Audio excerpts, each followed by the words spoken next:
আসসালামু আলাইকুম। আমি আজকে আপনাদের সামনে কিছু গুরুত্বপূর্ণ কথা এবং কিছু অনুমেয় কষ্ট এগুলো বলার জন্য এসেছি। আমি একজন পুলিশ সদস্য।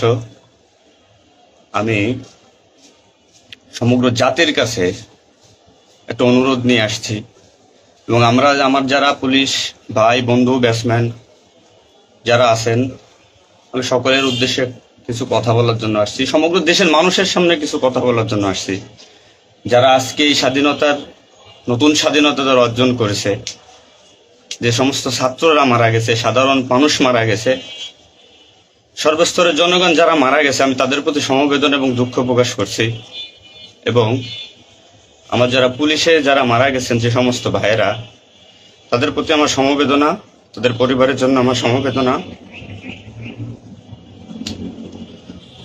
তো আমরা নিম্নপদস্থ কর্মকর্তারা যারা ডিপার্টমেন্টে চাকরি করি, আমাদের আদেশ মানতে হয়, নির্দেশ শুনতে হয়।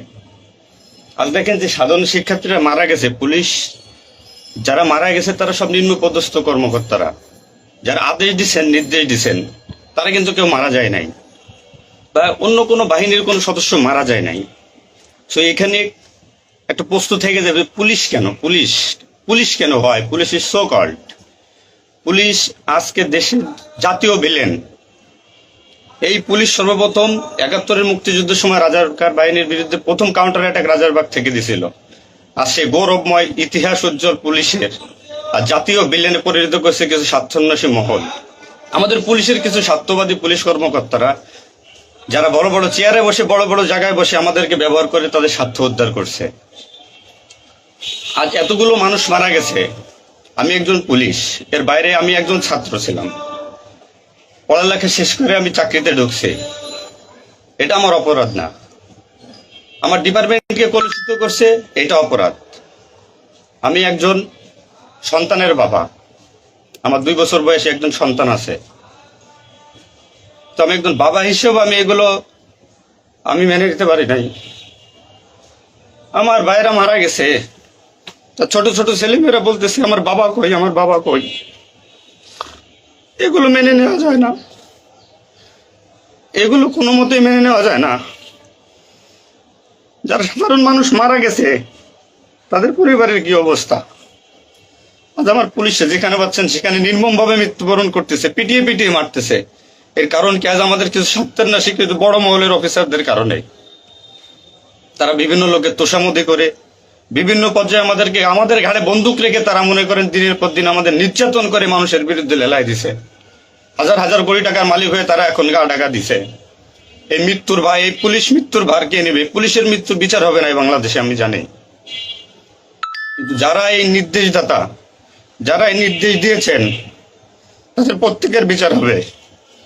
এবং চিহ্নিত যেসব পুলিশ অফিসারে পুলিশ ডিপার্টমেন্টে আছে, তাদের অবিলম্বে প্রত্যাহার চাই এবং তাদের বিচার চাই, যারা নির্দেশ দিয়ে সাধারণ মানুষকে খুন করাইছে পুলিশকে দিয়ে। আচ্ছা, এতগুলো পুলিশ মারা গেছে, এই সম্পূর্ণ দায়ভার এই ডিপার্টমেন্টের অফিসারদের নিতে হবে। কোন অফিসার দেখছেন রাস্তায় মারা গেছে? মারা যায়নি। তারা নির্দেশ দিয়ে সরে গেছে, পুলিশকে সামনে ঠেলে দিয়ে। এটা হত্যাকাণ্ড। এই হত্যাকাণ্ডের বিচার আমি চাই। সমগ্র পুলিশ ডিপার্টমেন্টের এই হত্যাকাণ্ডের বিচার চাই। অবিলম্বে সব দুর্নীতিবাজ পুলিশ কর্মকর্তাদের অব্যাহতি দিয়ে তাদের শাস্তির আওতায় আনতে হবে। এই পুলিশ হত্যার দায়, এই পুলিশ হত্যার বিচার তাদের দিয়ে করতে হবে। আমি জানি না আমার এই কথা বলাতে আমার কি হবে না হবে, আমি সে পরোয়া করি না। আমি শঙ্কিত সেই পরিবার নিয়ে, যারা যারা মারা গেছে, তাদের ফ্যামিলি, তাদের বউ বাচ্চাগুলো এতিম হয়েছে, যা সাধারণ মানুষ মরেছেন, আমি তাদের থেকে ব্যতীত। নির্মম ভাবে অত্যাচার করছে, এগুলো মেনে নেওয়ার মতো না। আমি সবাইকে অনুরোধ করব, আমার ভাই বন্ধু যারা আছেন, আমি কোনো উস্কানিমূলক কথা বলতে এখানে আসি নাই। আমি এখানে সত্যি বাস্তব কথা বলতে আসছি। আমার কষ্টের সঙ্গে বলতে হয়, আমি একজন পুলিশ পরিবারের ছেলে। আমার বাবা অন ডিউটির অবস্থায় 2012 সালে মারা গেছেন। আমি পরিচয় দিতে পারছি মানুষের কাছে, আমি একজন পুলিশের সন্তান। আমার ছেলে মেয়ে কিভাবে পরিচয় দেবে তাদের সহপাঠীদের কাছে যে আমার বাবা একজন পুলিশ? কিভাবে পরিচয় দিবে? সিসি করবে? আজ মানুষের কাছে, জাতির কাছে সমগ্র পৃথিবীর কাছে মানুষ আজকে ভিলেন রূপে পাবলিক পরিচয় হয়ে গেছে। এই মানুষগুলো, এদের মৃত্যুর ভার, পুলিশ হত্যার ভার ডিপার্টমেন্টের সর্বোচ্চ পর্যায় থেকে সর্বনিম্ন পর্যায়ে এর সাথে যারা জড়িত ছিলেন তাদের দেওয়া লাগবে, তাদের এগেনস্টে হবে।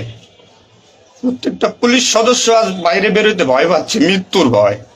এখনো অনেক জায়গায় আমি নিউজ পাইলাম সকালবেলা, অনেকে পুলিশ মরে গেছে, তার কোনো হদিস নাই। এখন অনেকে আটকা আছে, সবাই প্রাণ ভয়ে, আজ পুলিশ প্রাণ ভয়ে লুকাচ্ছে। কিসের জন্য? আপনাদের কারণে, আপনাদের স্বার্থ উদ্ধারের কারণে পুলিশকে ব্যবহার করছেন প্রত্যেকটি ক্ষেত্রে। এটা আর কেউ মেনে নিতে পারলো, আমি ব্যক্তিগতভাবে মেনে নিতে পারবো না। প্রত্যেকে দায়ভার নিতে হবে আপনাদের। আজ নির্বিকারে যতগুলো মানুষ মারছেন,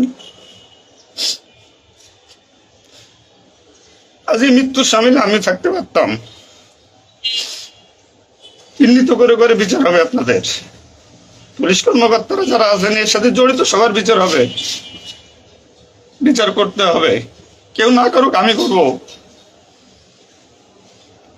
আপনারা পুলিশের গৌরবময় ইতিহাস ঐতিহ্যকে ধারণ করে নিজেদের স্বার্থ উদ্ধারের কারণে আজ পুলিশ বাহিনীকে মৃত্যুর মুখে ঠেলে দিচ্ছেন। তাদের কথা একবার চিন্তা করেননি। আপনি নির্দেশ দিচ্ছেন, নয়তো এই পুলিশ, এই সাধারণ পুলিশ, আমরা যারা আছি, আমরা কখনো এদের গায়ে বুলেট চালাইতাম না, কখনোই আমরা গুলি ছড়তাম নাই আমাদের ভাইদের উপরে। ডিপার্টমেন্টের ম্যাক্সিমাম 80% পুলিশ এখন পড়াশোনার সাথে জড়িত। এভরি ওয়াল, সবাই পড়াশোনার সাথে জড়িত, সবাই ছাত্র। আপনারা আপনাদের ব্যক্তিগত রক্ষার কারণে ওই আপনারা এখন কোথায় আছেন? আপনারা একজন বড় বড় অফিসাররা কোথায় আছেন? বেরোয় আসেন, নামেন পুলিশের সামনে, পুলিশকে সিকিউরিটি দেন, দেশের মানুষকে সিকিউরিটি দেন। আপনাদের হাতে পুলিশ বাহিনী ক্ষতিগ্রস্ত, বিপর্যস্ত, বৈষম্য সৃষ্টি করছেন আপনারা। আপনারা প্রতিটা ক্ষেত্রে পুলিশের সাথে পুলিশের বৈষম্য সৃষ্টি করে দিয়ে গেছেন। যে যার মন গড়া কথা দিয়ে এটাই আইন, এটাই নিয়ম, এটাই শিখাইছেন পুলিশ ডিপার্টমেন্টকে। এগুলো হবে না। আপনারা যে যেখানে যান না কেন পালাইয়ে, যেখান থেকে পলায় যান, এই পুলিশ আপনাকে খুঁজে বের করবে। এই মৃত্যুর দায়ভার আপনার নিতে হবে। সত্য কথা বলাতে অনেক পুলিশের চাকরি খেয়ে নিয়েছেন আপনারা। আপনারা সুযোগ পেয়ে স্বার্থের কারণে অনেক পুলিশকে বলে পুলিশ ডিপার্টমেন্ট থেকে বিতাড়িত করছেন। তাদেরকেও পুলিশ ডিপার্টমেন্টের প্রয়োজন। আপনাদের স্বার্থের শিকার তারা, আপনাদের স্বার্থের বলি তারা। অনেক পুলিশ ভাইরা, সাধারণ পুলিশ ভাইরা যাদের চাকরি থেকে বিচ্যুত করছেন, অবিলম্বে তাদেরকে চাকরিতে আনবেন আপনারা। এটা আমার অনুরোধ। আজ দেশে কি মুহূর্তে পুলিশকে কোন সিচুয়েশনে ঠেলে দিয়ে গেছেন। নিশ্চিত মৃত্যু, পুলিশের মানুষ নির্মমভাবে পিটাই পিটাই মারতেছে। এর দায়ভার আপনাদের নিতে হবে। প্রত্যেক পুলিশ পরিবারের যে আক্রোশ, যে কষ্ট, এগুলো দায়ভার আপনাদের নিতে হবে। সাধারণ মানুষ আপনাদের ক্ষমা করবেন। আপনারা সবাই চিহ্নিত, আপনারা সবাই এই বাংলাদেশের দুর্নীতিবাজ পুলিশ অফিসারদের আপনারা সবাই চিনেন, আপনারা সবাই তাদের চিনেন। এদের বিচার আপনাদের করতে হবে। এই বিচার চাই আমরা, সাধারণ জনগণের হত্যার বিচার চাই, পুলিশ হত্যার বিচার চাই। পুলিশ হত্যার বিচার না হওয়া পর্যন্ত আমি ডিউটিতে যাব না, আমি আমার কর্মস্থলে যাব না। অনেক পুলিশ সদস্য এখন পর্যন্ত নিখোঁজ। আমার সহপাঠী ভাইরা মারা গেছে, আমার পরিচিত ভাইরা মারা গেছে। তাদের সন্তান হাউমাউ করে চিল্লাইতেছে, আমার বাবা কই? এর জবাব কি কে দেবে? জবাব দেওয়া লাগবে। এতগুলো মায়ের কোল ফাঁকা করছেন, পুলিশ জীবন হারাইছে, গর্ভবতী মহিলা পুলিশে পর্যন্ত মারিয়ে ফেলছে।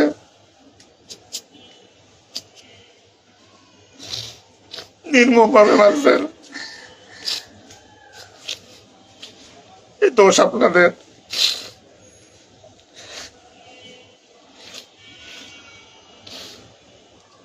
চাকরির ভয় নাই,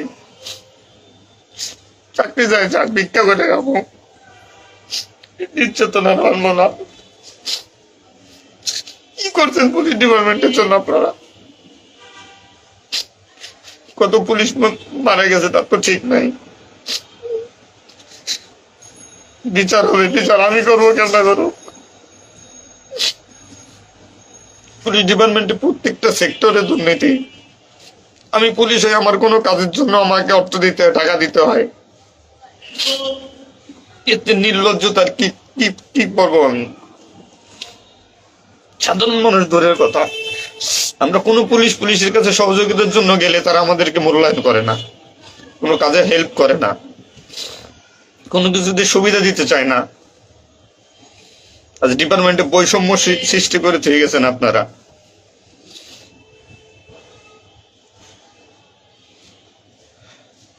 এত কিছুর দরকার হয় কেন আপনাদের? আজ আপনারা কেউ মারা যাননি, সবাই নির্দেশ দিয়ে যার যার মতো সুযোগ মতো পালাইছেন, সুযোগ মতো চুপচাপ করে বসে আছেন। পুলিশ ডিপার্টমেন্টের অনেকে আছে যারা এর সাথে জড়িত না, সরাসরি গুলি করতে চায় নাই, বাধ্য করছেন, নির্মম মৃত্যুর দিকে ঠেলে দিচ্ছেন এদেরকে। কোনো কিছুই মনে করেন আপনারা তো নতুন দিনের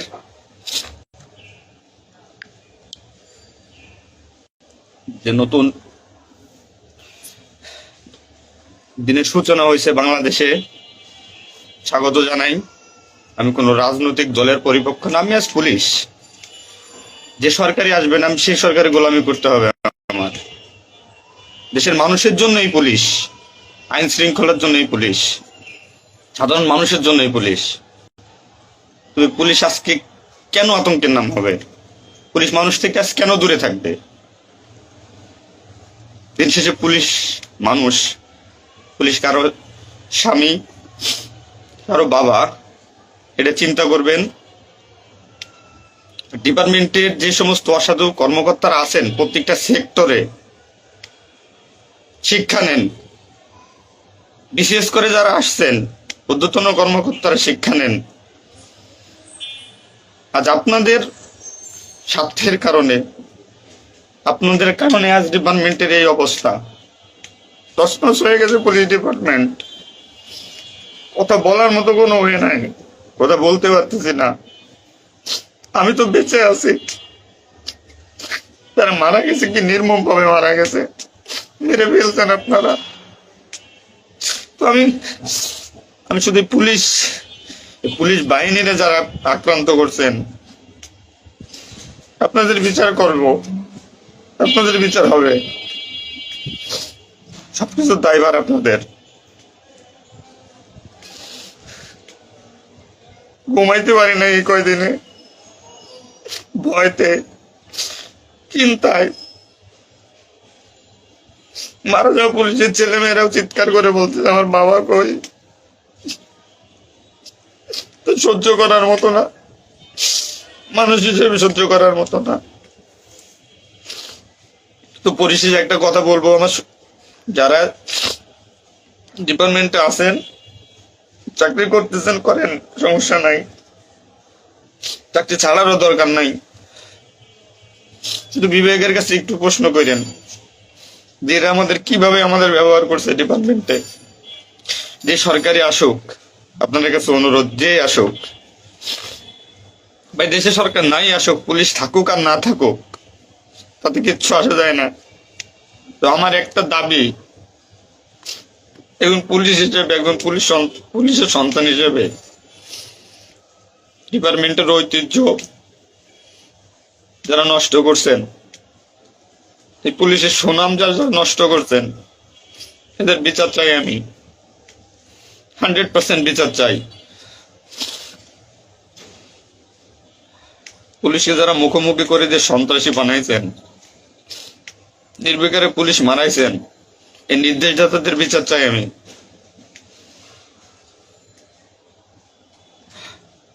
এবং দেশের আইন শৃঙ্খলা পরিবেশ নিয়ন্ত্রণে আনতে সর্বপ্রথমে পুলিশ বাহিনীকে সুশৃঙ্খল করতে হবে। আমি আর অনুরোধ সবার কাছে, যে আপনারা পুলিশে খারাপ চোখে দেখবেন না, যে আমরা যারা নিম্নপদস্থ কর্মকর্তারা আছি, যারা চাকরি করতেছি, আমরা আদেশের গোলাম। আমাদের যেভাবে আদেশ দেয়, যেভাবে নির্দেশ দেয়, আমরা ওইভাবে কাজ করি, ওইভাবে আমাদের চলতে হয়। যে ভীতি, না মানলে চাকরি চলে যাবে, যাক, এ চাকরির প্রতি আর এখন কোনো নাই। তবে আমার ডিপার্টমেন্টের যে সমস্ত ভাইরা মারা গেছে, সাধারণ মানুষ যারা মারা গেছে, তাদের আমরা আর ফিরে পাবো না, হয়তো পাবোই না। তো আমার একটা অনুরোধ, আগে পুলিশ বাহিনীটাকে সুশৃঙ্খল করুন, আইন শৃঙ্খলা সুশৃঙ্খল করবেন।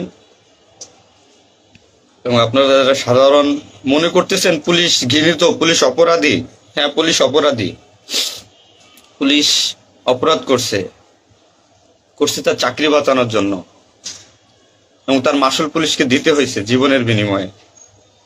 আপনারা দয়া করে কেউ পুলিশকে খারাপ বলবেন না। পুলিশের প্রতি অনেক, পুলিশ আপনাদের শুভাকাঙ্ক্ষী।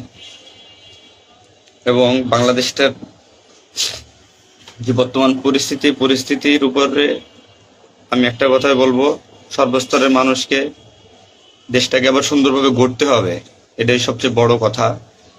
ফার্স্ট অফ অল এটাই হচ্ছে বাস্তবতা। দেশটাকে আমরা সবাই মিলে গড়বো। এবং পুলিশ বাহিনীর, আপনারা যারা পুলিশে আছেন, আপনারা সুশৃঙ্খল হন, মানুষের প্রতি আনুগত্য হন এবং শিক্ষা নেন। এত বড় একটা স্বাধীনতা না হইলে এটা মানুষ কখনো বুঝতো না, বা আমরা পুলিশরা বুঝতাম না যে আমাদের অর্জন কি, আমাদের মানুষের আস্থা কি আমাদের উপরে, বা আমাদের কি করা উচিত। আপনার সবার কাছে অনুরোধ থাকবে, আমার পুলিশ ডিপার্টমেন্টের প্রত্যেকটা সেক্টরের বন্ধু বান্ধব, সিনিয়র জুনিয়র যারা আছেন, আপনারা শিক্ষা নেন, নতুনভাবে পুলিশ ডিপার্টমেন্টটাকে গড়েন, মানসিকতা চেঞ্জ করেন, এবং পুলিশ ডিপার্টমেন্টে যারা আপনাকে ব্যবহার করবে, যারা স্বার্থের জন্য ব্যবহার করবে, তাদের সরাসরি ধরিয়ে দেন, সরাসরি ধরিয়ে দিবেন। পুলিশের প্রত্যেকটা সেক্টরে দুর্নীতি, এই দুর্নীতিবাজদের ধরিয়ে দেন। এদের ধরায় না দিতে পারলে পুলিশ ডিপার্টমেন্ট কোনোদিন শুদ্ধ হবে না। আর দিনের পর দিন এরা মনে করেন আমাদের সাথে বৈষম্যমূলক সৃষ্টি করে এদের নিজেদের স্বার্থ হাসিল করতে। তো সবার কাছে আমার একটা অনুরোধ,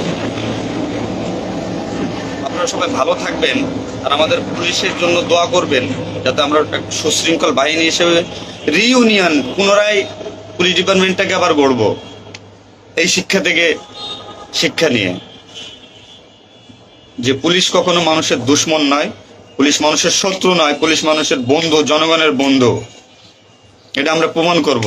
এই মানসিকতা নিয়ে তৈরি হন আগামী দিনের নতুন পুলিশ বাহিনী গড়ার জন্য। সবাই সবার নিজের প্রতি খেয়াল রাখবেন।